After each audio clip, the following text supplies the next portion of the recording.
走多，di hali viale, ta di haliamna, di vadung Giêsu Christu asi, red hey mi viale, ta lom na Giêsu, mi der mi ta aton na asi, kan her mi bom tu Giêsu asi. Tâm na khi zu asi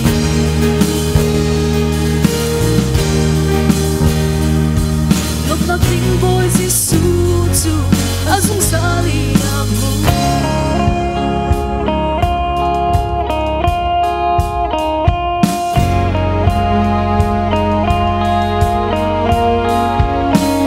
miswal mi kan tao mu chan chua tu ding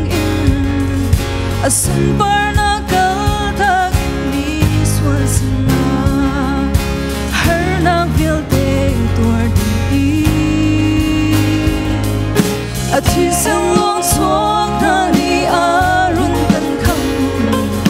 swal ruang a hiam tor tu cha dam na ka lia thing na hau lo dam na ga kan te kan her mi to asi di hami viale sa di hariana di vanung Giêsu Christu asi red hey mi viale sa long na Giêsu mi der mi ta aton na asi kan her mi bom tu Giêsu asi.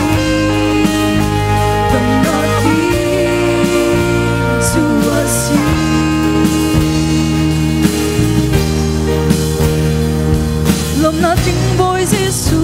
tu azung zalin na bu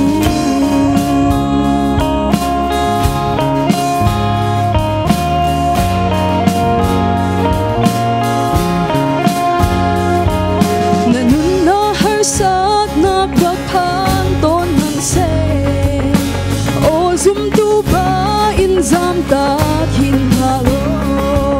na har sat na asin phante nani red hey to report tu viate kasin ara un hangam nak nan mulai din Giêsu ni nang leke kan so kan her mi pe tu zu asi.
chani sin pa na